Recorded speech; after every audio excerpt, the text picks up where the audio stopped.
Hey everybody, welcome to the F Yeah podcast. My name is Todd Kelly, writer creator of Project Titans and Shell Door to Defender. By the way, Kickstarter is live right now, so if you want to go check that out, you're good. We got funded over the weekend. Congrats! Thank you very much, everybody. That was freaking awesome. I am here today with two amazing co-hosts and an even more awesome guests, and I'm going to let them all introduce themselves, and then we're going to get rolling. Swerve, take it away. I am Swerve, aka MD McDonald, a writer, creator, artist, color of Hardcore Chronicles of the Hit Squads and Beyond the Red Door. That's what I do. I'm also a rapper slash actor and producer. So you say that every time, and one day we're going to call you out on it and make you actually freestyle. You have to freestyle. I pull out my turntable, my gold 1200s. I got here back behind me. Exactly. What up, Malcolm? All right, Nick. What up, guys? It's Nick. I am Todd's right-hand man on the Project Titan sales team. I've done the website recently, kind of a all-around. I do what Todd does not want to do. And also, I think we deemed last time this group's anyway pop culture kind of know-it-all. So Lord Emperor of everything Todd doesn't want to do, right? that's what it is. Yeah, there it is. I think you also are having a big weekend, right? I am, yeah. I was going to wait till everybody introduced, but I would like to say I love my wife. We are celebrating our 12th year anniversary today. Actually, today is the 12th year. So we celebrated Friday, so we just kind of hung out today. Didn't hang out and just hang around the house, but Well, that's nice, sir. That's a congratulatory thing, sir. thank Happy you. for you. Thank you. Congrats. That's nice, sir. Todd, are you okay? Now? I don't know what's happening. It's go. Trying to adjust the speakers. Well, happy anniversary, buddy. Thank you.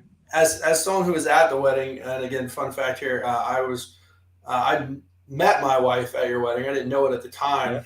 Anyway, shape, or form, we didn't know we met. So once we got introduced later on in life, we were shown a picture at Nick's wedding where we were standing like 4 people apart. You were actually paired together at the wedding, if I'm not mistaken. We were not. We were not No? paired together. I would have never been able to live that one down. We were not paired together. I stand by that. But yeah, so fun fact. All right, so that is us. We're the hosts. Thank you all for putting up with us on another weekend. We have an amazing guest with us today, and we'll get into kind of how we met. But I'm going to let her introduce herself and the cat. That is a cat on her. Oh, yeah, that's a cat. Yeah, that's a cat. Hi, I'm Jess, and I am an author of a fantasy series. And I actually met Todd at Grey Ghost. We met there. I just randomly came in that day, and you were there.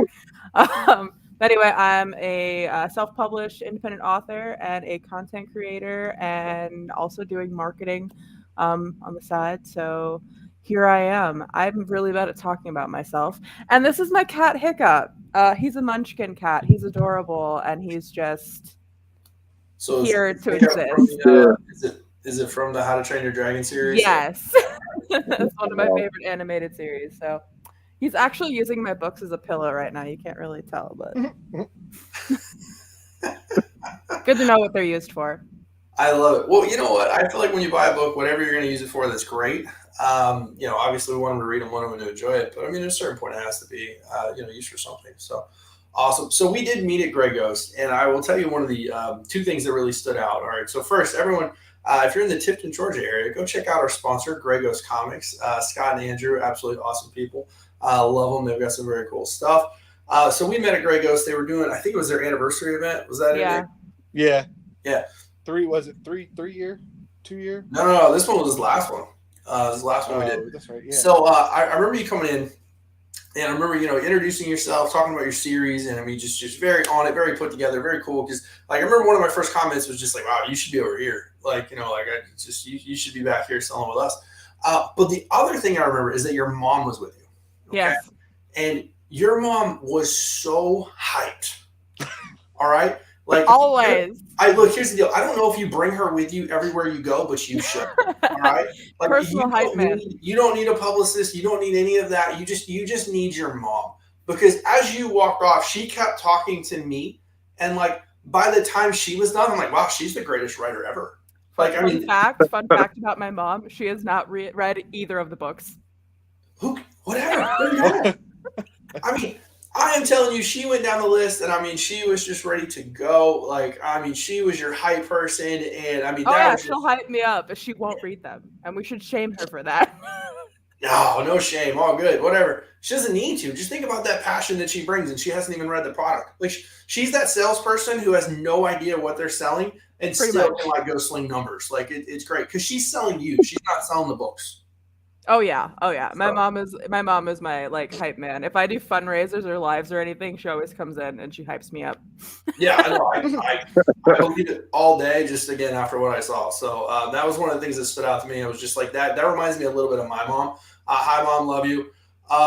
Yeah, just flat out. So that was really cool. So that was one of the things. But yeah, Grey Ghost is where we met. So now you did a signing at Grey Ghost I did recently, right? So how did that go?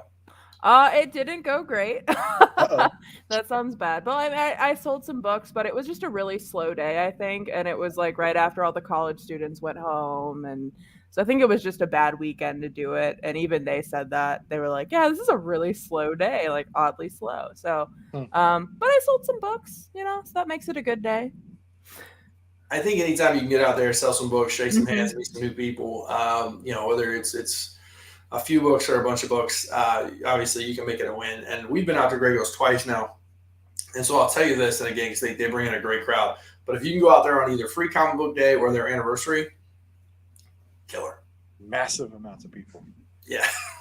I think it was just a slow weekend. I think that was all it was. There just wasn't a whole lot of people who came in, like in general.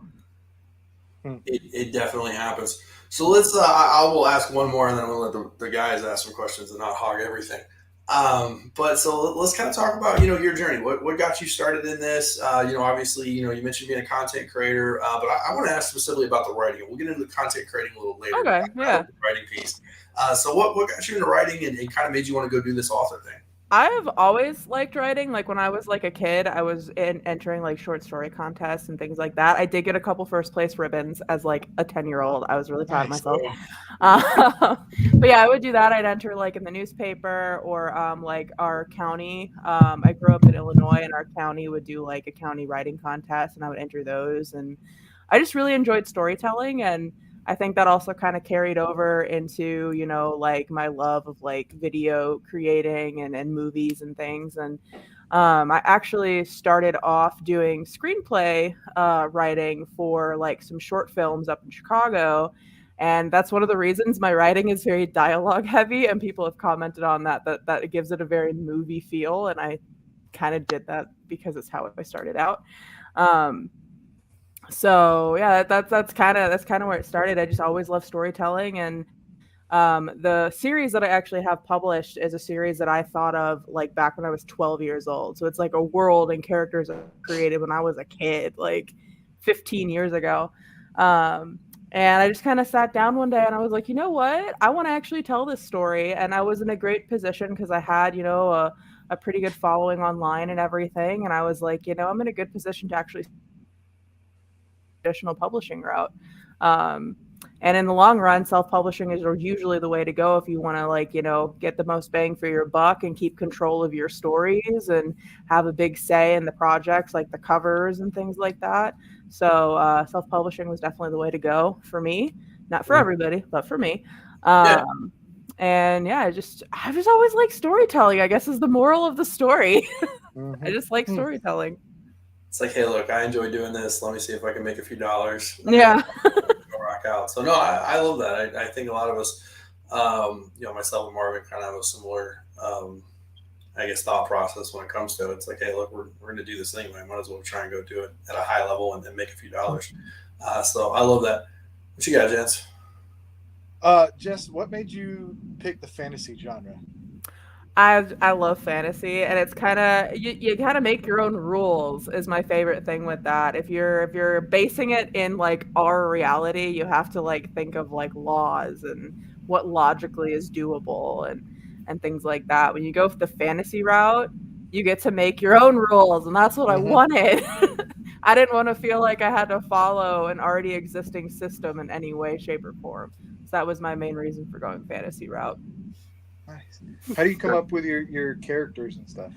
What's that process? My characters are all very much based on different aspects of me. Like if you took my main trio and my books and squished them together, they're just my personality. I definitely favor some more than the others, but it's really what it is just like splitting my personality off into these characters. Like they're all very different. And it makes for a very great group because they're all like one person. So, I mean, creating the characters that kind of take on a life of their own. I always like to say that when I'm writing, I'm just, typing up a damage report for things that already happened, but they just kind of do their own thing. Respect. What you got, Swerve? So you do how do you put your stories together? I mean, what's your process for writing your stories? I normally do start off with like some type of outline. Book 3, which is coming out later this year, that all kind of got tossed in the trash because of how people reacted to a specific character in book 2. But yeah, I normally do some type of outline, and all of the books will be like connected in their own ways. But yeah, I do an outline, and then like I said, they just kind of do their own thing, and they get from point A to point B, and there's all this mess in between. But it's getting to just kind of know. What I tend to do is know how the book is going to end, and then just figure out how to get there. Yeah, that's normally how it goes. I know how it's going to start. I know how it's going to end. And then we just got to figure out how to get there together. Okay. Ooh, I can understand that. You mentioned book 3 kind of got tossed because of the reaction to a character in book 2. Was that a positive reaction? Was that a negative reaction? Like how did that? It was a positive reaction. Okay. People liked the character a lot more than I thought they were going to. And in order to avoid my readers rioting in the streets, I had to change a lot of the series going forward. And I'm definitely going to talk about that more once book 3 comes out, just in general, because it's really funny. But yeah, I ended up having to completely scrap the next 2 books and start from scratch just because of that one specific character. That's kind of a good feeling, though, right? Like it is, yeah, it is. I love my readers; they're amazing, and I love getting their reactions and then getting to hear them react to the things that I wrote. And I always tell them their tears make me stronger. So I've never heard that before, but okay. The stronger the reaction is, the stronger I become. Okay.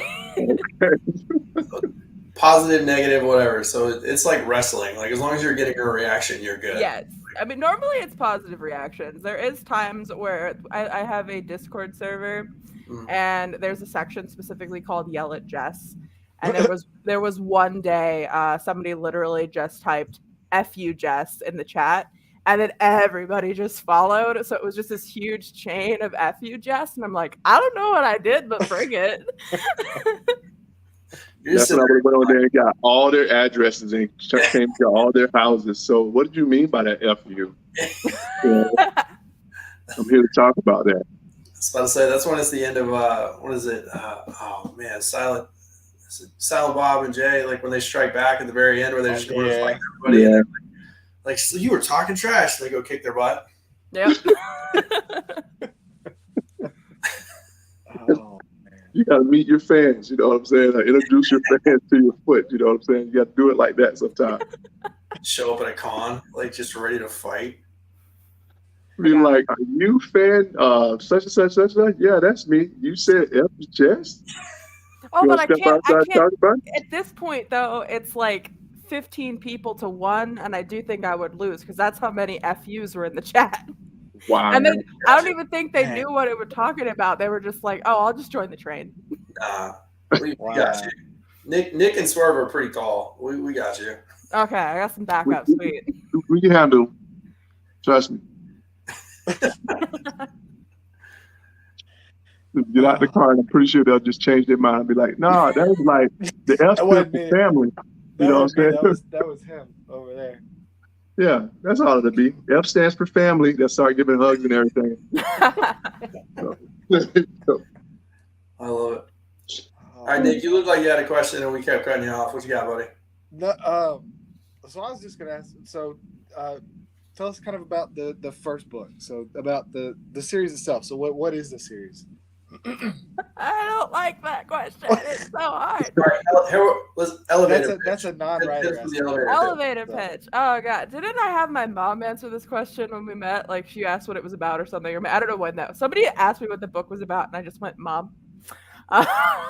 This is a question coming from a non-writer. So, I know. Can I just read the back of the book? Am I allowed to do that? Is that cheating? No, it's your book. Read the back of the book and hold up the cover. That way we can see it. You'll be good. I had to steal Hiccup's pillow. He's very displeased right now. Okay, there you go. This is like awkward reading. All right. You're just getting the synopsis on the back. Mercy has been keeping a secret from his loved ones and his village, a secret that could very well end his life. Descended from a group of ancient warriors from Adis, Mercy is destined to become the greatest keeper of light this planet has ever seen, but one mistake will cost him everything. With the secret out, Mercy must now find a way to free his people and keep himself alive before Queen Mala and her Unity Council can cause any more damage. With the help of I tongue-tied myself. With the help of his best friend Silas and an unlikely ally from the capital of Azra, Mercy will need to master his keeping of the light source and learn to accept who he is always meant to be. And it's actually sci-fi fantasy, fun fact.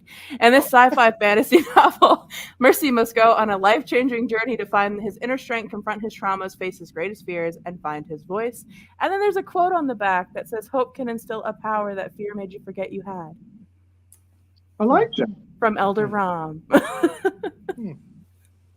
Yeah, let me return the pillows back to the cat. There you go. We got to take care of Hiccup. There you go, Hiccup. But yeah, there you go. So did that answer your question, Nick? Yes, it did. It's a full synopsis. I'm honestly, like, you ask me to tell you what my book is about, and I just freeze. Just what? Then how do you sell them at like the shows and stuff like that? Not well. That's why your mom's there. Yeah, that's why my mom's there. That's why my mom comes and she hypes So me up. mom's the hype man. I got you. I'm just socially awkward. What can I say? Oh no. All I know is that's the main thing. When we be at the shows and stuff, everybody comes. So what is your book about? What is your story about? And you'd be like, I just told this story. You missed it just a few minutes ago. I need to come up with a better elevator pitch. I probably could if I actually sat and thought about it. I think it just being put on the spot. It's stressful. Just tell them it's an adventure story. Here, purchase it and get back with me, and you'll know everything that I know. It's about a blacksmith who has anxiety and doesn't want his magic and has no idea how to use his magic, but now he has realized that he has to use his magic to save the world, and he hates it, and he becomes kind of whiny, but at the same time he has very realistic responses, and that's one of the reasons I wrote him the way I did. And everybody calls him whiny, but he has very realistic responses that a person would have when put in those situations, where it's like run away, cry, freeze, or ask somebody for help, which is what all of us would do if we were put in life-threatening situations. And that's what makes me laugh when people call him whiny. It's exactly what you would do. I love it. So when you're saying that, and I'm thinking about trying to sell this book at a show, if someone were to come and ask me, like, what's it about? I'm like, do you like stories about magic? And they'd be like, yeah. And I'm like, do you ever have anxiety? And they're like, yeah. And I'm like, this book's for you. That's a good one. Not me. Mine is be like, about Lake Okeechobee? They'd be like, yeah, there's a lot of stuff going on out there. Take this book and tell you all about it. And they'd be like, what? It's based on Lake Okeechobee? Yeah, don't go fishing there. That's when you hit them with the price, though. It's like, all right, you can get both copies for $15. There you go. And you read all this, it'll let you know Lake Okeechobee. No, that's great. It's great. It's not that great. Got to keep it down just like that. And it's like, you're curious now, aren't you? Here's the books. What you want to do? So just Marvin's series is based out of the Lake Okeechobee area. So That's I have something about it. I wrote a song about it, like the hit go. You know what I'm saying? So that's just it about Lake Okeechobee. It's my thing. It's my jazz. It's out there. The dog is staring at me again. I'm sorry. Yep, there he goes. I told you he's gonna wait till you go live. He's gonna do something. I shut the door so No. He just wants to be heard. yeah, He wants He wants to be on it. he's got a voice. He's actually named after one of the characters in the book because I lack originality now. It's like, what should I name this dog when I got it? I'm going to name it after a character in a book that I wrote. I was going to say, the dog's recent, right? The dog's new? Yeah, I got him in October. He's like 5 months old. So he's a baby. What kind of dog is it? He is a pit bull chow chow mix. Oof. Wow. So he's got a lot of energy. And right now he's staring the cat down, but the cat is obviously not paying attention to him. So Suddenly the cat's gonna get slapped off the arm of the chair. now I'd stop him. Karate chop. But in a nice way, because I would never hurt my dog. Well, so it's kind of almost like a little bit of Animal Planet right now, because the cat's watching a frog and the dog's watching the cat. So, like, nature's about to happen. First one to flinch. We'll see what happens. No, stop. Go. So I have a question, kind of getting into the, and obviously we'll get back to the writing stuff, but I have the creator. I'm just curious about the content creating. And it's interesting. So when we met, you gave me your card, and I remember, again, your mom was your hype person. She was talking about, the content side piece of it and everything. And I was like, okay, cool. So I went and I think I followed you on like your personal TikTok. And so that was where I ended up following you first. And then, I remember like I was at Grey Ghost or something, and they mentioned you, and they mentioned the name of your other one, which I thought was super clever. The reason I'm not saying it is because I'm going to ask where kind of the name came from. But so I was following the personal one, and then at some point, like the other one popped up, and I was like, oh, that's her too. And like I went and followed it, and I was like, oh, wow, that's cool. So where, the name Stress in a Box, where did that come from? So when Tumblr was a thing, like that was a whole popular thing that people did on tumblr.com. I decided to make that my username on there because for a while I was Stress Mess Jess because it all rhymed. And then I was like, I don't want to be Stress Mess Jess anymore. What else is clever sounding? And I was like, Stress in a Box. No one's used that before, and I'm always stressed out. So that's where it's literally the most unoriginal thing in the world. But that is where the username came from. But was just me sitting there. That's more original than anything I would have come up with. Me just sitting there as like a 16-year-old going, what sound would sound cool to use on every single social media platform that no one has used yet? And I was surprised that no one had that username yet, actually. Stress in a Box. Stress in a Box. Yeah. Why Stress in a Box?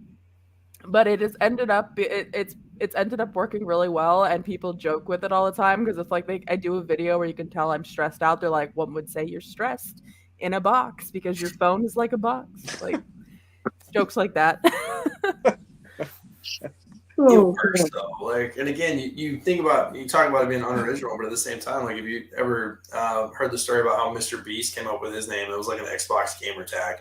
And then Post Malone was like out of a rap name generator or something like that. Oh, I didn't know that one about Post Malone. That's like, so I mean, you'd be surprised. But when I saw it, I was like, holy crap, this is a really like unique name. This is really cool. And a lot of the content was awesome. So if you haven't checked it out, go check out Stress in a Box on YouTube, on TikTok, on Instagram.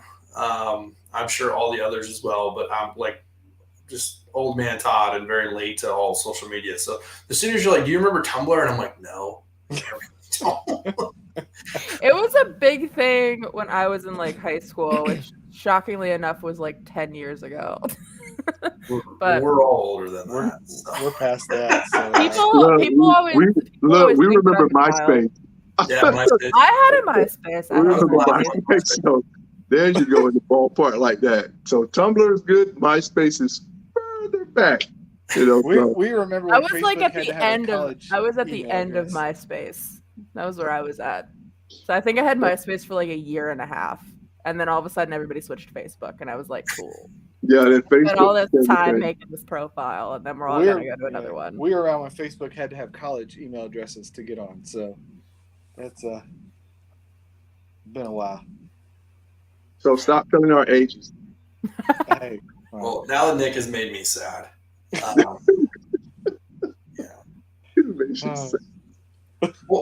We'll take that opportunity to segue and promote. So, if you get an opportunity, go check out Grey Ghost Comics, our sponsor for the month. Again, Scott Beasley was actually in the chat a few minutes ago. Don't know if he's still there or not. What up, Scott? What up, Andrew? Love you guys. Again, we're a place where the greats get to meet each other. So where we got to meet Jess, Grey Ghost Comics, again, Tifton, Georgia. Go check them out. All right. So I want to talk about the writing process as a whole. Okay. So you talked about you just wrapped the third book, right? And you scrapped it originally.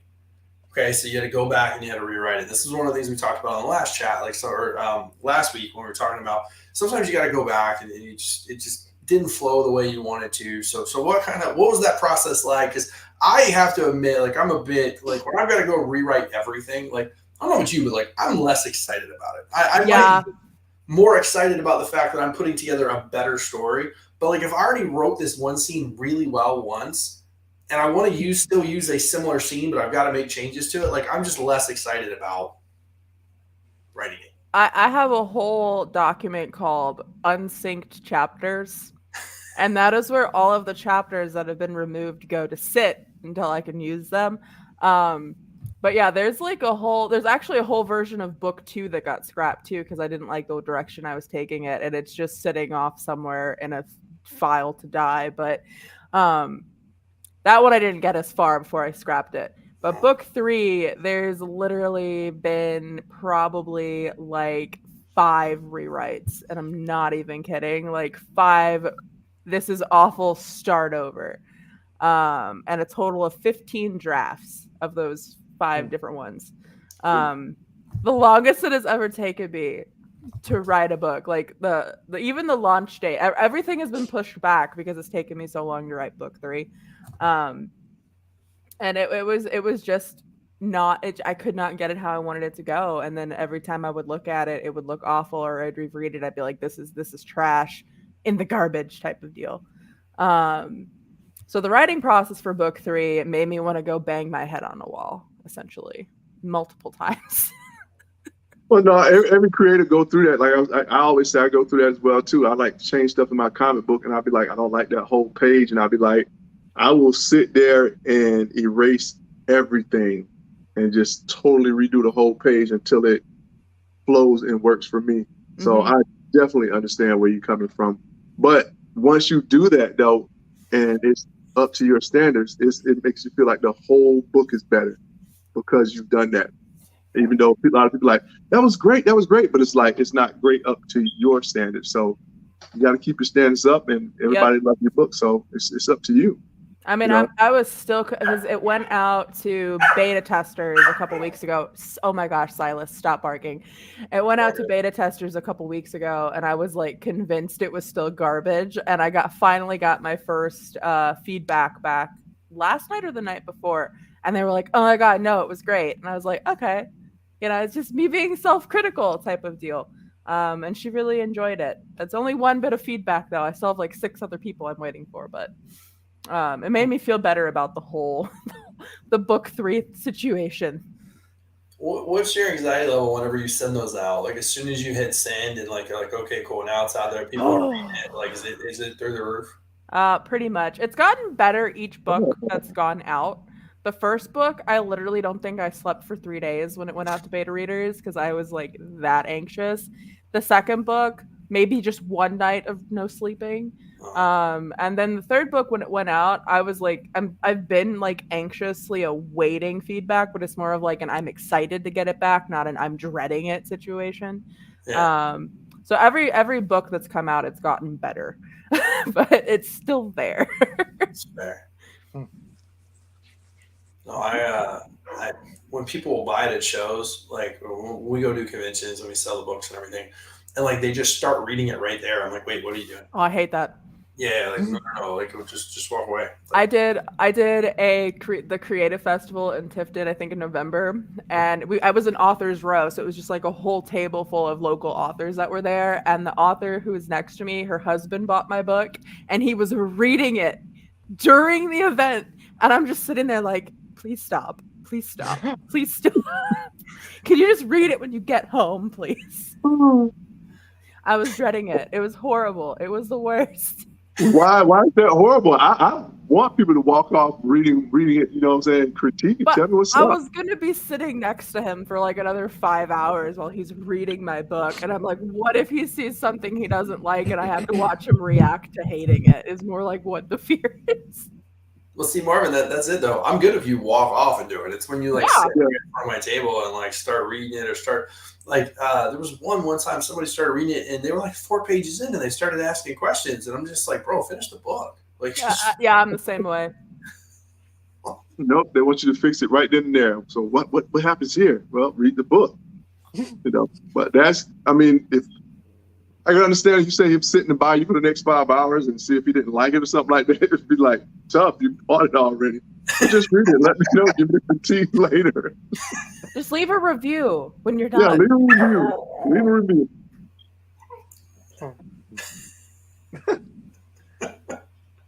I tell you. What's up? I sorry, I thought you were asking a question. No, I wasn't. I was heard somebody in the background. That's what I heard too. Yeah, that was me. I'm sorry. I hit a button. Shame. Sorry. I didn't mean to. I apologize. But yeah, but Jess, you're great. You know, you're what's back on Jess. So no, but he asked about the writing process and stuff, and it's like you can say you get the anxiety and everything. But like I asked before, you selling your books and everything. So how does that? You say mom is the hype lady and everything. How do you deal with that? I mean, because I know when I'm selling my books and stuff, it's like, and like Todd, that gets me jacked. If I sell like one book, I'm like, all right, yeah, let's go, let's rock and roll the rest of the day. And it's like you move forward. Don't you get that same kind of hype from when you sell that first book? Yeah. Oh yeah, I do. And it gets more with each one. And I mean like I get excited if I log into like my my back end for like my book sales. I'll get excited especially when I sell signed copies. I get so excited when I sell signed copies. Like I don't know why, but like the fact somebody wants me to sign a book and mail it to them just like really gets me excited. And I also get confused when they buy the second book signed and not the first book. That confuses me. I've yet to figure out the formula for that.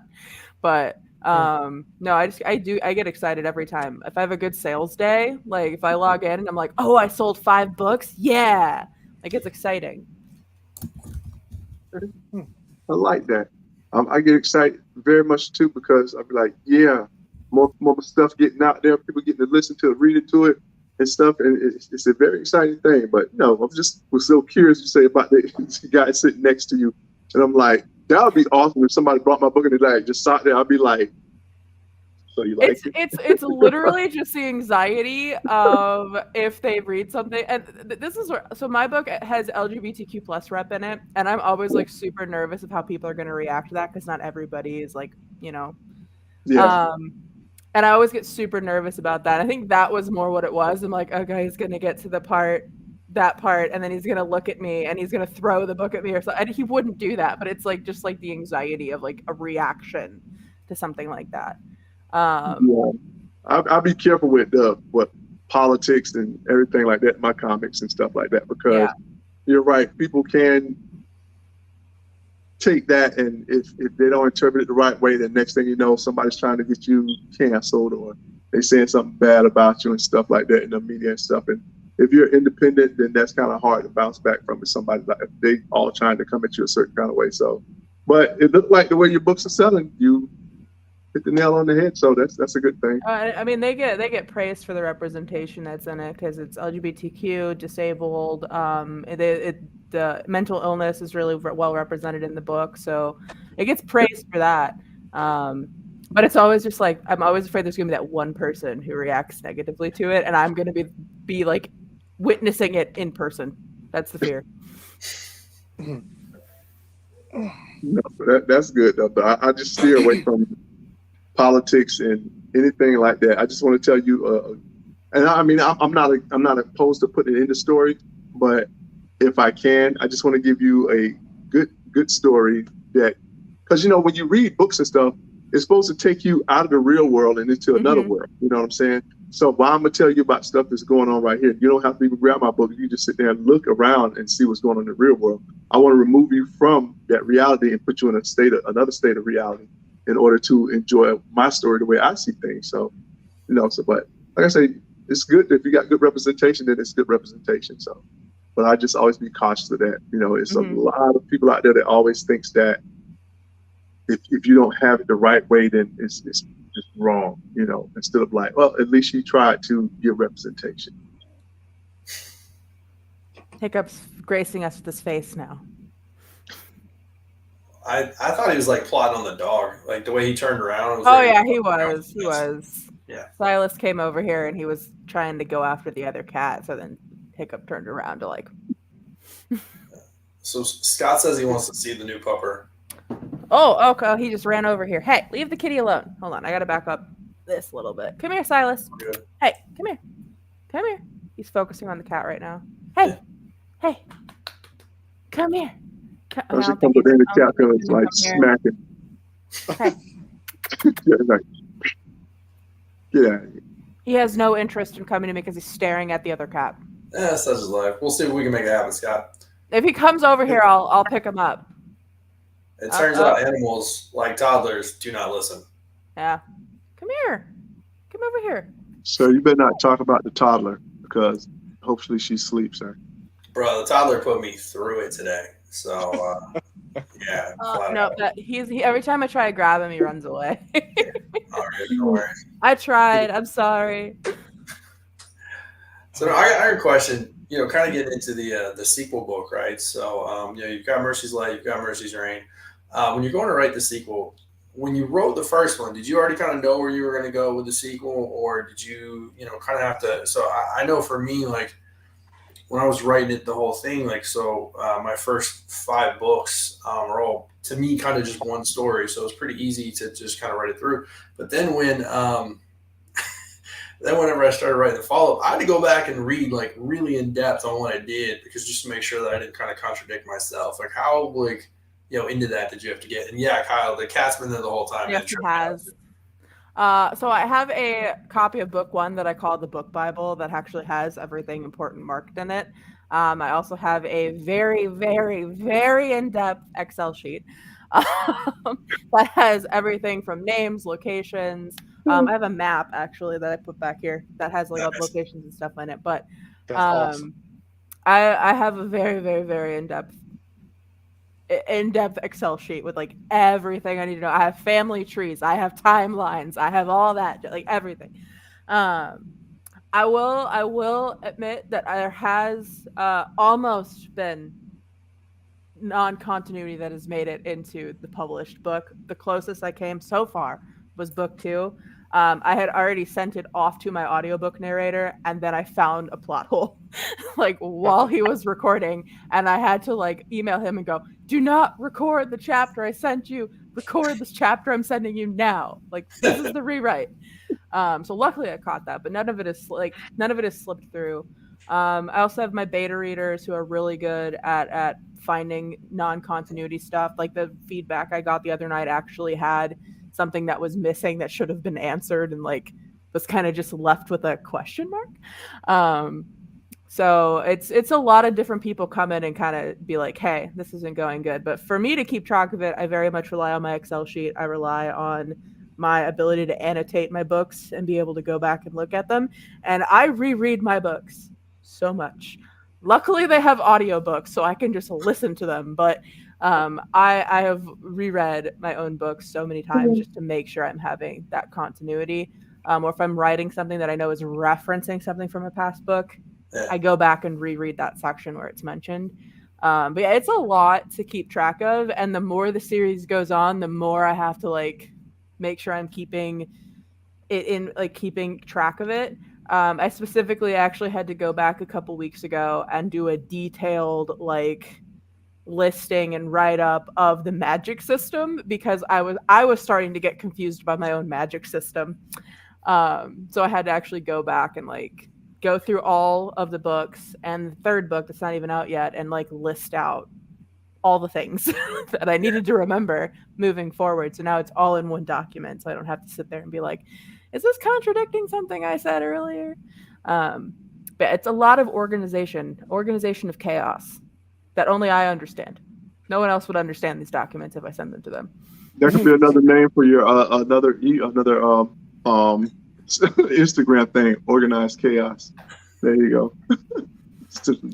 That's my middle name, actually, organized chaos. So what you're saying is if somebody were to take it, like they wouldn't be able to figure it out. Like, I mean, they probably could if they really wanted to. Like, I have a whole language that's like developed and going to be in book 3 finally, and like they would not understand any of it unless they really sat there and tried to piece it together.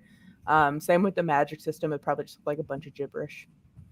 But like locations, names, I have all the symbolism listed down. All of the like the little items I need to keep track of. So like swords, rings, medallions, whatever. I like how they're still talking. You guys are still talking about my cat in the chat. Yes. This is Hiccup, for those who don't know. He's a grumpy old man, but he's cute. So Jess, I heard you talk about language. How do you come up with your own language? whew, that's been an adventure. I decided that when I was writing book 3, I was like, you know what? We're talking about the language of Asian so much of the first 2 books. I was like, I need to actually introduce it finally.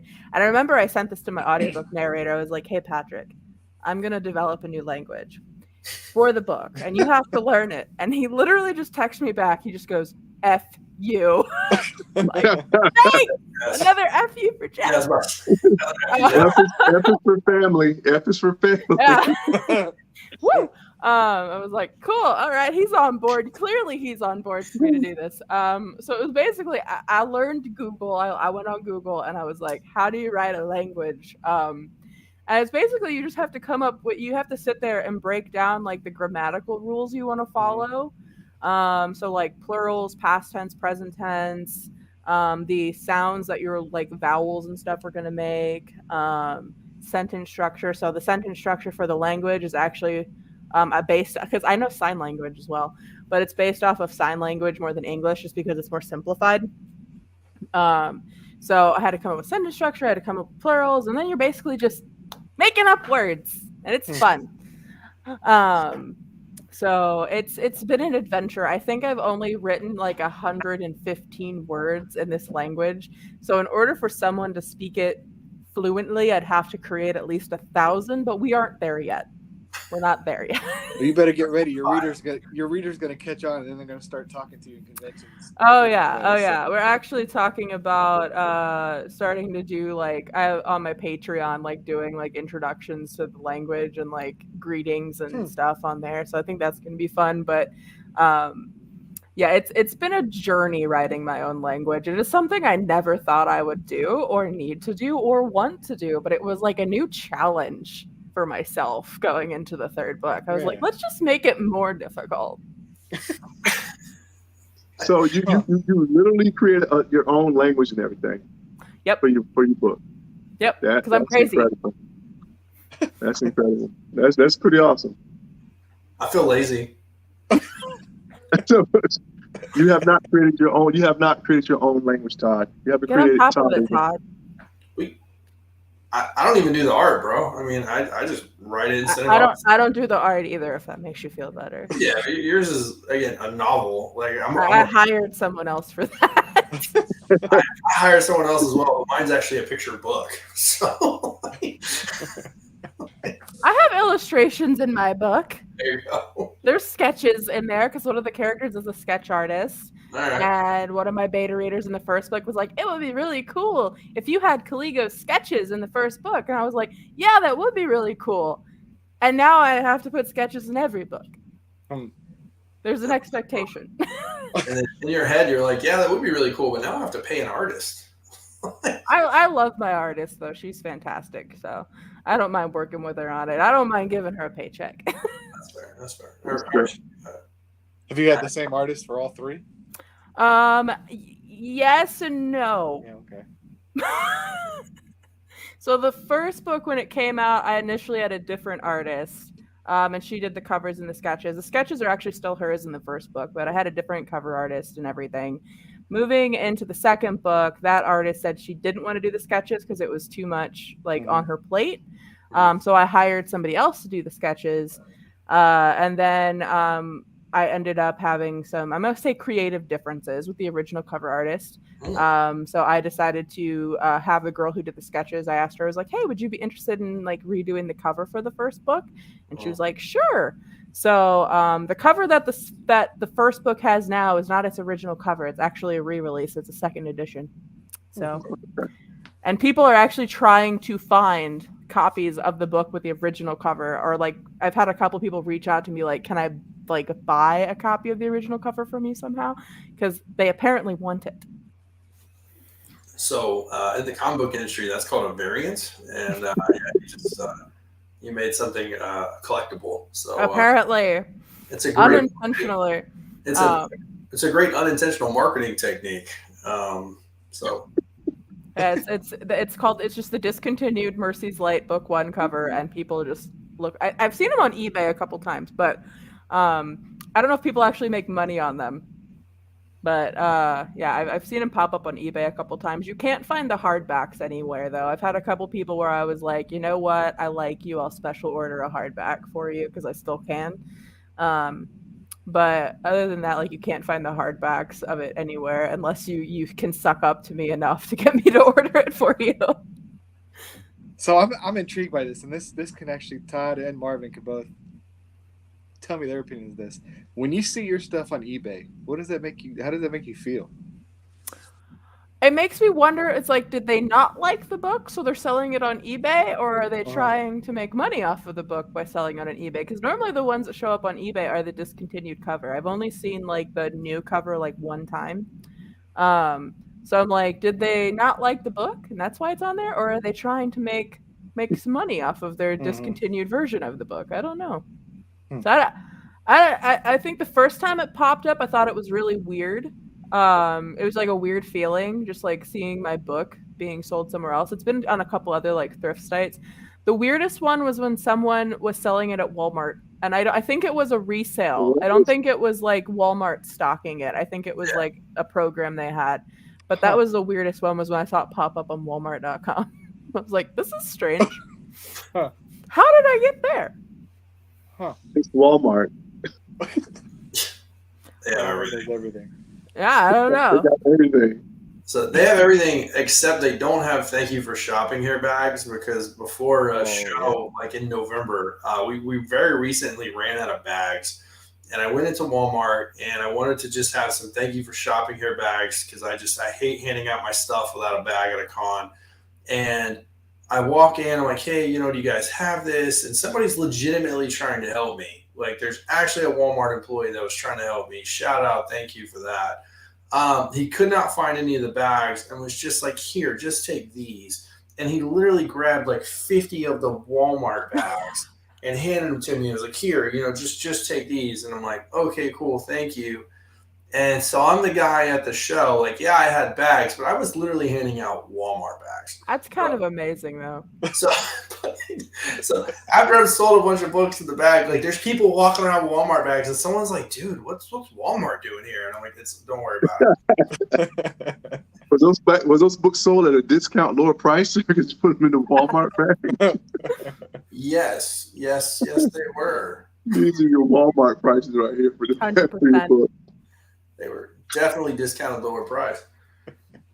They were value priced. So I'm going to go with Rollbacks. Those are rollbacks. Those were your rollbacks right there, sir. That's what you got those books from. Well, these are my rollbacks.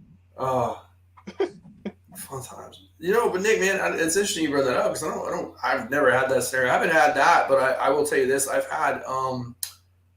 gone to a comic book store and found my stuff in their clearance bin. Oh, yeah. That was my one where I was like, oh, it hurt. Were you Well, humbled I by haven't had it? that problem yet where people were reselling my stuff. Everybody wants to keep all of my stuff, and they're like, sign it. I want you to sign it. If I sell like a shirt, I need you to sign it. I'm like, okay, I'll sign it. Just relax. You know what I'm saying? Because everybody's like, this is pretty hot stuff. Just sign it for me. I'm going to keep it. Like I sold all 3 covers to a friend of mine at work. And I was like, yo, give it to your son. Your son like it. Then I talked to his wife like the following week. She was like, oh, your comic books are great, but we can't look at them. And I was like, why not? He told us not to, what's the name? He told us not to touch them. They're still in the bag, sealed up and everything. I say, yo, I told you to get at the little man, so you can read the comic and stuff like that. Nope. My husband won't let me touch them. We can't touch the comic books and we can't take them out the sleeves. I was like, dude, I told you to buy that for the kids, man. Oh, no, I got you to sign all of them. Dude would not let nobody touch the books and stuff. All of them are signed, and he got them like posted up at his house. Yeah, So he's looking at it as an investment, man. Yeah, I didn't tell. Dude, it was for your son. Let your son have the book. Huh. you got the foam cover one and the noir cover. I'm like, then give him the original cover and let your son read the book. It's for your son. Yeah. I don't know. For his son, just like all the Pokemon cards that Nick buys are for his daughter. We don't have to go there. Don't. It's something you want to confess? That's a sore subject right now. Oh, I'm sorry. Yes, it is. Oh my God. That's a very sore subject right now with the project that I'm having to undergo here. Oh, my bad. All right, we'll move on. So, Jess, can you hear my dog chewing on a water bottle in the background? I know. Okay, cool. A little bit, but I was like, he just went and snatched one, so if I need to take it away, I will. Just let me know. I don't hear it, but according to my wife, I hear nothing. So it's called what they call that? Situational hearing or something like that. It depends on the situation if you want to hear it or not. Selective hearing? Selective. There you go. It also could be situational. Whatever the situation is, do I want to hear you? Yay, nay. But selective is a better word. So that's what you have, sir. It's not like deadly or anything, but you have that. It's gonna get me killed one day. We'll see. All right, so we got thrown a question from one of our good friends and buddies who we have nothing but love for, and he wants to know, as a creator writer, how would you feel if your work was turned into a movie, but the story was altered significantly? Ooh. Is there a money amount that would make you laugh all the way to the bank? So that's a good question. I'm very much, the reason I did self-publish was because I wanted the story to be what I wanted it to be. Exactly. So I'm gonna be honest, if they're wanting to significantly change things, and like, no, I don't care if you give me like $5 million, no, because the readers like the book for a reason. And if you're going to significantly change the story, the readers are going to be upset. I'm going to be upset. Yep. I would rather take a lower amount of money or even just kickstart it and do it myself than see my characters get butchered on screen. Because it's never been about the money to me. It's been about my readers more. And like, we had to fundraise for the audiobook for book 2 because I didn't make enough for the first book to fund the audiobook for the second book, but they all really wanted an audiobook, so they fundraised, and it was amazing. It was so cool to see all of my readers come together and be like, we're going to raise bank for this audiobook. So no amount of money, I would not laugh all the way to the bank with $5 million if they're going to change everything significantly. And I'm very honest in that aspect, because it's not about the money. It's about the story and the readers and what they want. And I want to make sure it's not going to get butchered like a bunch of other, book to movie stuff that's been done. Because if you want the movie to succeed, you got to follow the book, because there's a reason the book sold well, and there's a reason the readers like the book. I agree with you 100%. You sell, it's like you just leased it to them for a couple of years and stuff like that. But if they start to change your IP, your intellectual property and stuff like that, then it's not what brought the fans in, and that those fans are not going to translate over from the book to the movie if you go and you start changing everything because you're trying to add different kind of ideologies and stuff into it. So, no, I'm with you on that 100%. No amount of money could satisfy that. You know, taking my art and then turn it into a movie and stuff, and then you get to play with my character and twist it all around. That would like just piss me off to the Yep. point of festivity. Like, I'd rather sit there with zero money in my bank and know that like my characters are gonna be represented how I want them to be represented, as True. opposed to sitting there with $5 million in my bank and looking at this movie and being like, oh my god, what did they do to him? I respect both of you. Todd's like, I'd take the money. Oh, I would sell out. And here's the deal. Wow, Jeff. Oh, yeah, no, flat out. Do what you want with it. Like one of the hooks of mine is like, what's the character's main name? You can change the name. I don't even care. Do it. Give me my money. It's cool. I'll write something else. I got another book. I'll go do that one. Like it is what it is. But again, like I personally would be like, look, give me the money. Let me pay off the mortgage. Let me, give. I like the honesty. What's up? I like the honesty. Yeah, no. Like I can be bought. It's cool. Like I get it. I've had a lot of fun doing this. I have enjoyed it. But if I were to sell out and at least be able to come home and be like, all right, cool. Like, we're never gonna go watch this movie, and I never want to hear anybody talk about this. Like that chapter of my life is over. But we got paid. So Todd, you're a sellout. What's your price, man? What is your price? What if it turns out like the last Airbender, Todd? Yeah. So, and then he's bringing that up because I almost got in a fight in that movie theater over that movie because I was so mad. Kyle, so bad. I will tell you this. At this point in my life, yeah, cool, done. It's all good. Give me that money. I would cry if my book turned out like Avatar: The Last Airbender. I would cry. I would. Oh no. I would cry all the way to the bank, just like we said. Todd has no soul. Todd has no soul. Honestly, if my book ever got to the point where someone is wanting to turn it into a movie, I feel like I would also be at the point where I could kickstart and make my own movie. I also have a master's in film, so I'm like, I know people, but I feel like if it got to the point where I had enough hype for the series that I could just do it myself. So Todd has no soul. No. I have a soul. I just know what my number is for that soul. So what is the price on your soul, Todd? What is the price on your soul? You mentioned $5 million. $5 million. Yeah. But what's like the lowest you would go? You know what? I think about $200K. Pays the house off and pays like that's all debt free. So I'm good. Respectable amount. Just think about this. All right. So here's the deal. You start on this creator journey. We're all indies, right? And we start on this, and we go to shows right now, and I mean, like, I'll throw some numbers out there. I mean, like, we're getting pretty good about walking away every weekend around $2,000. 1,500, 2,000. Yes, Pathfinder was horrible.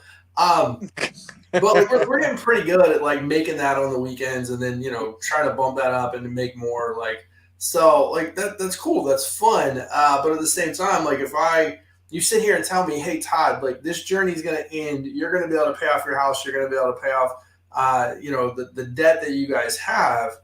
And it's from you being a writer. Okay. So it doesn't matter what ends up happening in the stories, but because you were a writer and because you went and did this, you were able to pay off your mortgage. You were able to, pay this off and invest such and such in your family, your daughter. Are you willing to sign on the bottom line? Like I'm done. Like it's cool. I signed it. I'm good. You see, this is my thing. I've struggled my whole life financially, so I can just continue to struggle. I'm good with that. I'm fine with that. If it means that I get to keep control of my character, I'm fine with that. Like it's cool. See, I'm like her. I'm like Jess. I was poor. I was poor. It was just the P and the O. We had to go put the O and R on layaway. So, we still paying on that other O and the R right now. We haven't got it out yet. So I'm with her. I started from the bottom. Now we're here. You know what I'm saying? So. I'm with her on that. Don't It's only touch up my from stuff. here. I can take a steady uptick. I don't need it to go. It's fine. Yeah. Hey, Oh, and no, I sir. respect it. And at one point, I would have agreed. I'll sell. I'm good. Honesty. Well, it is funny. So, all right, the hat I'm wearing. This is the first turtle from Teenage Mutant Ninja Turtles. The first drawing. My wife got it for me for my birthday. And again, like I was just thinking about them. Like, they were indie creators, Eastman and Laird. And Laird's gone. Like Eastman still does the stuff, but Laird's like gone. Like he's sold out. Like he's chilling, living his best life. He took his money and he's out. Like I'd be okay with that. Like I can move on from this. I think if mine was a different story, maybe I would sell out. But okay, this specific one, I wouldn't sell out. Okay. So and that's interesting though. So all right. So and again, for me, like I'm willing to at least sell one. Like I can go, pitch the others. That's cool. But like I'd sell one. Like I've got a couple, so I have no problem selling one. Like down the line, if I have a series that comes out or a book that comes out that I'm less emotionally invested in, maybe. But this series and like just this one in particular, I don't think I could. Like I said, 8 Ball is my baby. I couldn't do that to 8 Ball. I couldn't do that to the Hit Squad. I couldn't do that to Hardcore. I couldn't do that to Beyond the Red Door because the little dolls might come after me later on. They'll be like, "You sold us out. You sold us out." And then I get my ankles and stuff cut up. I don't want that to happen, Todd. That's fair. Well, hey, look, man. Good news. If I ever sell, I'll take care of you guys. Like, so he's trying to make us feel better about it. Hey, we never paid. It's recorded now. It's out there. Yeah. I gotta take care of you first, man. You're A1 from day one, baby. So no, I just like make sure you mark down the timestamp for that. Yeah, we're about an hour and 1 hour, 1 minute. So yeah, you're good. Okay. Holy cow! Well, thank you. Well, how is it that movie? Thank you for your candor. And so we appreciate that. Done. So yeah, anybody who ever interested in the Project Titan series or anything else that's coming out from me in the future, I am open to negotiations. Todd will sell out. Todd will sell. As Ted DiBiase said, everybody's got a price. Everybody's got a price. Yeah, everybody's got a price. Everybody's got to get paid. So, oh my God. Oh. So you'll fit perfectly in Hollywood then. Yeah. Okay. Oh man. Whatever. You know what? Everybody around me will be happy that I sold out. Like here's the other side of that, okay? My ego is already a little bit ridiculous. So me selling out and like probably at that point, like, going off and just chilling, is probably a good thing. Like, because you don't want me still around like selling and writing like after I've like sold out, because it's just gonna be then I am walking around like $1 Million Man like with a title and like everything, and it's like, oh, who's that? Oh, it's Todd. Like his book got turned into a movie. It's really it looks like a wrestler, and it's just like, no, that's just Todd. Todd, he has no soul. He sold his soul. He sold his soul for $250K, baby. We're good though, but it's like you said, if it's something you don't care about, and like I haven't came across that yet, because if I write something, I put all of me into that. I want it to sound good and stuff. If I draw it, I put all of me into it, so I want it to go good. But just to let somebody get it and be like, well, we're gonna do this to 8 Ball and stuff like that, and be like, no, you're not. No, leave it like it is. Remember, the book and stuff is set. You create your fan base from what you created. I don't understand when you go to a movie. I know you can't put every small detail in, but you give it the big stuff. Don't go changing that. There's people out there that your fan base loves that, and trust me, they'll let you know once they get out that movie theater. They'll be like, yeah, but it wasn't like the book. You know what I'm saying? It's like it will come back to haunt you. And as a person who has closed a chapter of her content creation life, it never leaves you. You will say, I slam, it will come back. It will. Sir, F will be not for family for you, sir. It'll be something else. One thing, and we're going to ask about the content creation stuff. But here's what I'll tell you. And this is where I'm all about. All right, it's just a marketing strategy, okay? So I'm going to throw this out there. Percy Jackson. Okay, horrible movie adaptation, right? Like great cast, horrible movie adaptation, not great. All right, but guess what? They're redoing it 10, 15 years later. So like it's getting redone. So here's the deal. Yes, take my stuff. Make it into a very bad movie. Then make it into an even okay, maybe slightly better movie later, and then another movie a little later down the road. That's cool. I'm getting residuals the whole time. But and then you gotta go to play devil's advocate there. If the movie does bad, it might just never get anything else done with it. Exactly. And now you have your name stamped on a box office flop, Todd. Okay, so hold on. I will tell you this right now. I'll be at the movie theater. I will get that poster, and anyone who wants to give me grief, the first thing I'm going to say is, "Show me yours." All right, I don't care. True. You get hit with a bucket of popcorn. Look, if my comic book, if my book, whatever, anything, it could end up in the discount bin at Walmart. Whatever, talk trash. I don't care. I'm in the discount bin at Walmart, baby. Like, what are you doing? Like, I really, like, again, sorry, like. Yeah. No, I get where you're coming from. I was giving you shit. Oh, you're good. I'm all about it. I love it. Oh, So, do we want to dig into the content creation stuff? Like you mentioned it, obviously. You grew your fan base, and then like you said, you kind of shifted into the writing side of it. So, what got you started on your content creating kind of journey? So TikTok is where I got started for the most part. I did do YouTube for fun, like when I was in college, but TikTok is where I like blew up. And my content creation. Let me just walk you through my content creator journey, shall I? Just take my hand. We're gonna take a walk through memory lane. I originally started off on TikTok doing makeup videos and cosplays, specifically Marvel cosplays. And I grew a fan base of maybe about 200,000 just from that, in like literally like 4 months. So it was like pretty quick. And then I decided, because I had a side hobby, and my side hobby was a little animal called an axolotl. You don't know what they are. They're aquatic salamanders. They're very adorable. And my side hobby with them is I actually bred them. I would breed them like once a year just for fun because they were cute and they were just fun to take care of, a good distraction from reality, you know? I made a video. And then my entire life just became axolotls for about a year and a half. That was my content. That was all it was. And I do, in the grand scheme of things, kind of regret letting that take over my content creation, because I stepped away from what I was originally like doing. So a lot of those fans were upset because I wasn't doing makeup videos anymore and I wasn't doing cosplay. And then when I would try and step back into it, they were like, "Oh, the axolotl lady's trying to do this stuff." And I was like, "Well, I already did this stuff. You all just weren't here." I mean, I'm thankful for it because I have like made so many amazing fans that like they still are around and they're still cheering for me and they're going through this whole book journey and trying to find my content creation with me. But I was pretty much solely an animal content creator for like a year and a half. Like a year and a half of my life was just making animal content.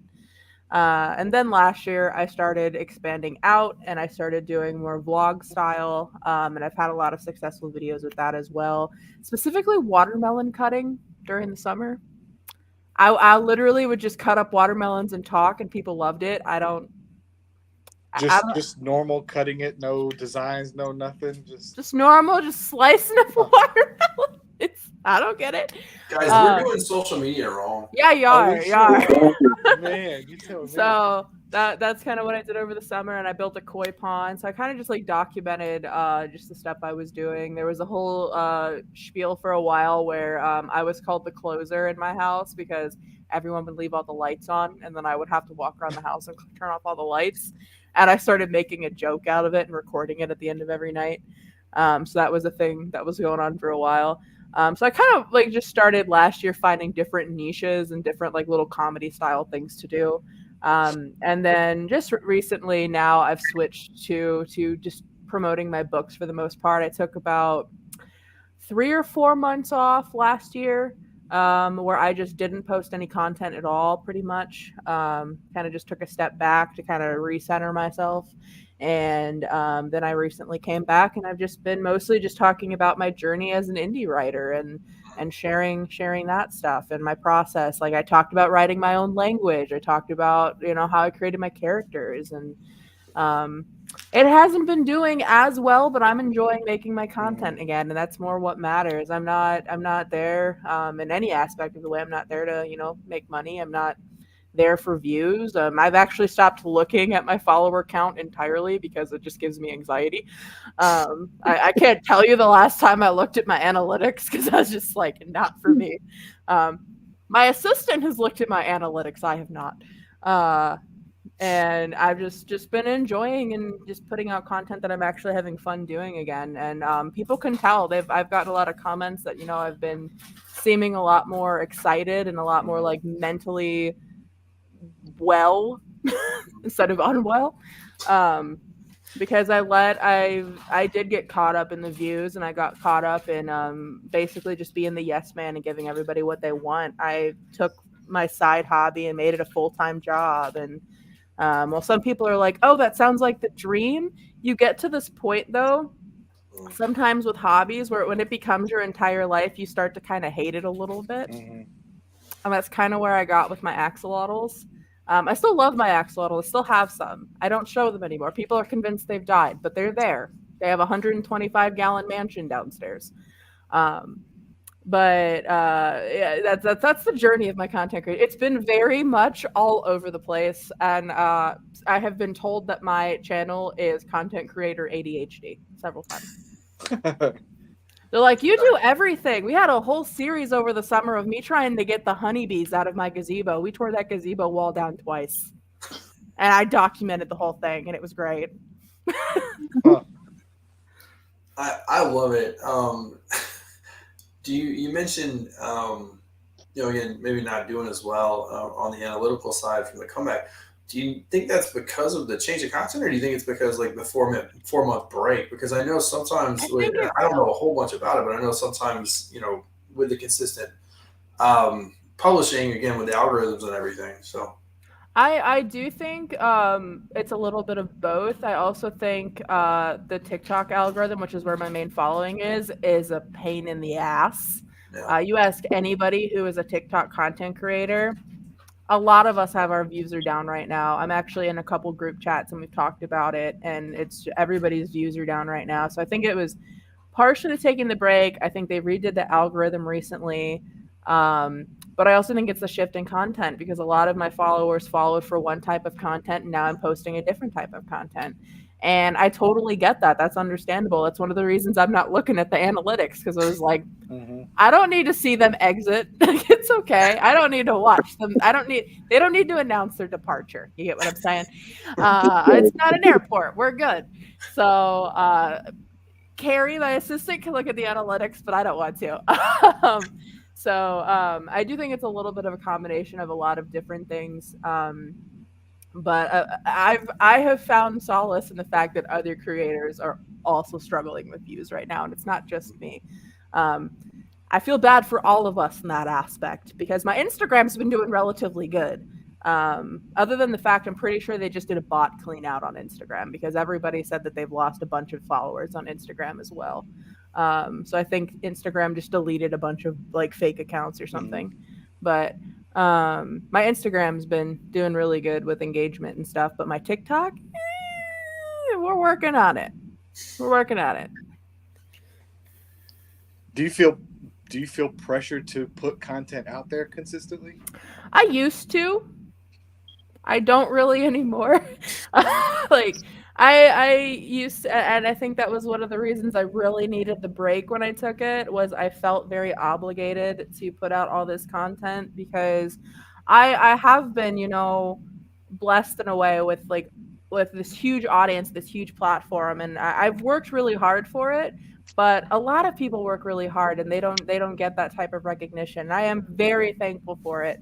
I'm very thankful for that platform, and I want to give the people the content they want, but at the same time, there's a point where I got to start putting myself above that. Like, I can't burn myself out. I can't, work 1,000,000 hours a week, even right now, because I work a full-time job. I got a full-time job back in October, just so I could kind of not rely solely on my content creation for my income. And like now it's like a struggle some nights to just come home from work and film a couple videos. Like last week I didn't want to film at all. Like I had to make myself do it. And when you're making yourself do it, it's not as high energy, it's not as fun, it's not as enjoyable. And I used to feel very obligated to get multiple videos out a day. I'm talking like 5 or 6 videos out a day because TikTok is all about a shit ton of videos going out. But now it's like, if I get up one today, cool. If I don't, no big deal. That's kind of where I'm at with it. That's probably the best way to be. So you don't get all caught up in everything else. Yeah. You got to create like a separation between it in a way. And I've talked to other content creators. I think it's really, really weird that I'm just like, yeah, I don't really care about numbers anymore. My video gets 1,000 views, cool. My video gets 10,000 views, more cool. If my video gets 100,000 views, awesome. But it's like,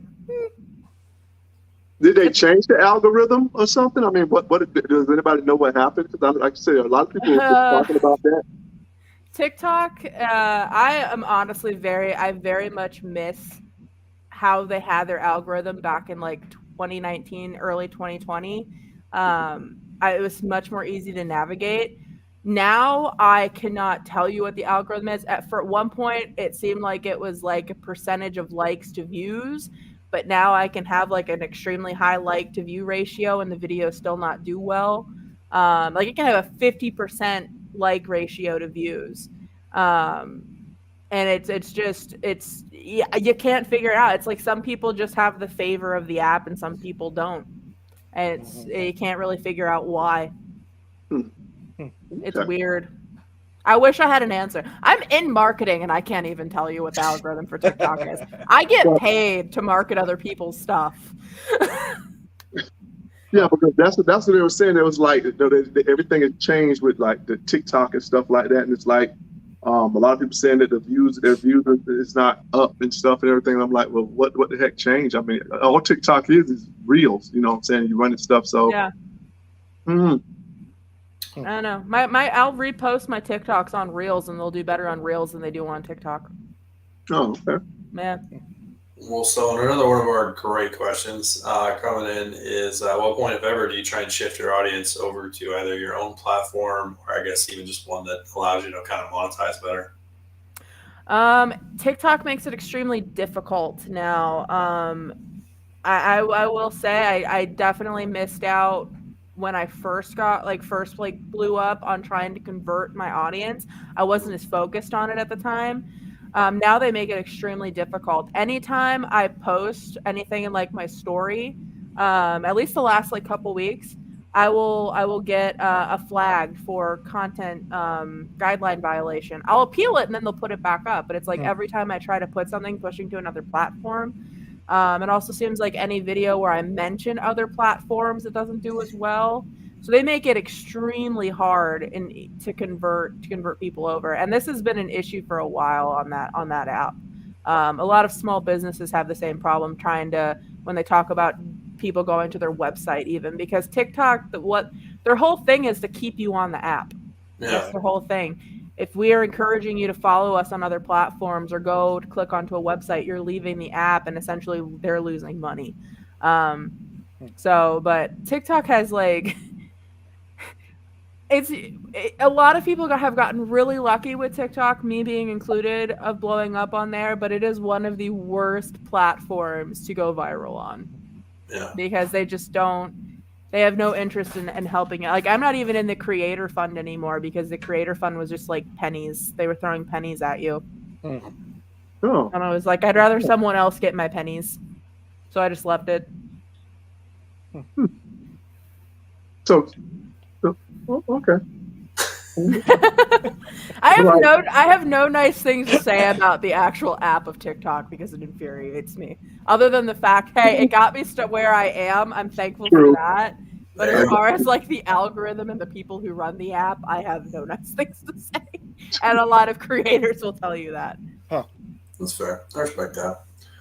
All right, well, let's talk about something fun then. Okay. Let's move on.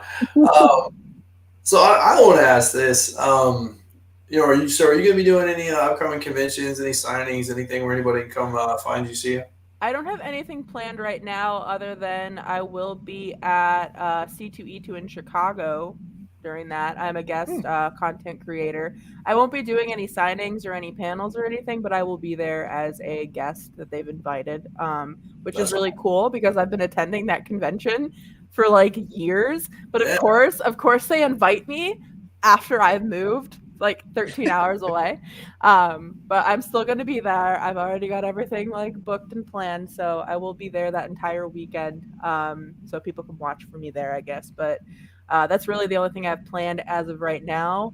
I'm planning to do some more like local stuff. I know the guy at E41 wants me to come do his makers market on one of the first Saturdays of the month, and I got to figure that out. But um, definitely looking to do some more local stuff just because it's been nice to like really get to know other local writers and stuff. It's been awesome. It was a lot harder to do that in Chicago because it was just massive. So yeah. being in a smaller place, it's a lot easier to get to know other writers and stuff, and even artists, anything like that. Uh, so I'm definitely gonna be planning stuff, but the only thing on the schedule is C2E2 in Chicago. It's the only thing So I've scheduled right now. And when is so that? look into Tallahassee has an Infinity Con in July. So that's a good one. It's a 2-day show. It's easy. And I know, say local. I mean, it's not too bad in terms of a drive. I think you're in the Tifton area, right? So Yeah, yeah, so it's not too bad. it's not that bad. That wouldn't be that bad, no. And then Valdosta has TigerCon in November, which is Really? pretty decent as well. Hmm. That's also a 2-day show, and I know Grey Ghost typically goes to that one as well. But those are two that are kind of in the area that aren't that they're pretty good shows. They're worth going to. We're going to do Infinity. We don't typically do Tiger just because November I work in retail, so it's kind of tough to take time off around then. Yeah. But the Infinity one's really cool. So those two are definitely worth checking out. Again, you get to meet a lot of locals. You'll get some really good sales, and then also you'll still have time to kind of meet people as well. And I'll bring my hype man with me, my mom. Yeah, bring her mom. Yeah, definitely bring her. She's cool. Worst comes to worst, send her our way and let her help her. She's be good. So. All right, so we are kind of getting towards our last 8 minutes. So, guys, what do you guys got? What what do we want to dig into in our little bit of time we have left? So Jess, you mentioned you've got kind of these canceled chapters and stuff like that. Do you ever have any what's the word? Do you ever not want to, but do you ever have a feeling of like releasing them as like a side? I've been asked book? that so many times if I would just release all of I have all of the unsynced chapters, and I'm holding on to those in case I am going to use them again. I also have I have a whole folder called the Many Deaths of Mercy V, which is my title character for the first 2 books. Because he drives me absolutely insane. So when I get frustrated with him, I just kill him off, and then I go store it. I store that in a vault to never be released. But people really want that one. And I have actually posted like a couple of deleted chapters that like wouldn't make sense anywhere else. I've released them on like Patreon for people to read. There was specifically one in book 2 that I would never be able to use anywhere else just because of what the chapter was. And I don't even know why I chose to delete it, to be honest. But I did post it on Patreon because a few people were like, "Oh, I'm really interested. Like, I want to see what that deleted chapter is." And so it did get posted on there, and people were able to read it. But for the most part, I don't know. A lot of people do want me to just release all the chapters, though. They're like, just they don't even have to be edited. Just let them go, Jess. Let us read them. Well, you mentioned editing. Do you have an editor, or are you the editor? Like, how do you? I have an editor, but we kind of work together. He did rewrite pretty much all of my fight scenes in book 1. I remember he was like, "You've never been in a fight before, have you?" And I'm like, "Nope." Rewrote all my fight scenes. My second book, he didn't have to rewrite as many fight scenes, but my first book, he did. Respect. I'll admit it was a weakness. I've gotten better though. I'm not as bad at writing fight scenes. My weakness on my first book was that I didn't hire an editor, and then I did, and he's amazing. Andre, I love you. You're awesome. I appreciate you. Please never go anywhere. Mine's gotten better with each book. The first book, I feel like we could go through the first book still and re-edit it like as it has been published. The second book, though, I felt like we did really good on. Well, it's interesting you mentioned that. So one of the things we're doing with the Project Titan series is I had somebody go through and kind of update some of the artwork. And when they updated the artwork, I was like, well, I need to probably go ahead and update some of the dialogue and just update the lettering as well. So it's turned into like a complete rebuild. And we're going to relaunch it on Kickstarter. So in terms of doing that, have you ever considered like going through and editing it again? I will eventually. I'm also going to, and I've talked to my artist about this a couple times. We're also going to redo all the sketches that are in the original book, and I've gotten an updated map that I need to put in there. Because the map that's in book 1 is just really sad. Like you could tell it was just like doodled. And then I got the map in book 2 that's like professional. It's right here, professionally done, gorgeous, beautiful map. And now it fell over. All right. But Yeah, you can get a better look at it now. There you go. There you go. Boom. I actually hired a cartographer to do the book for the book 2 map. But the first book's just like a little doodle.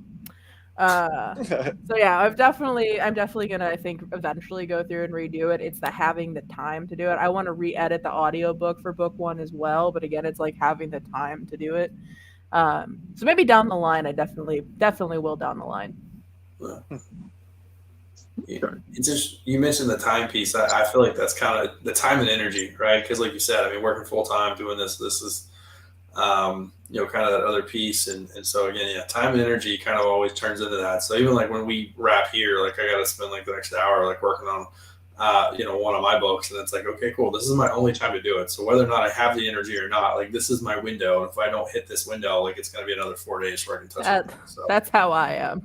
That's how I am. Look, mine's in beta testing right now. That's why I kind of get a little bit of a break this month. So are you got anything?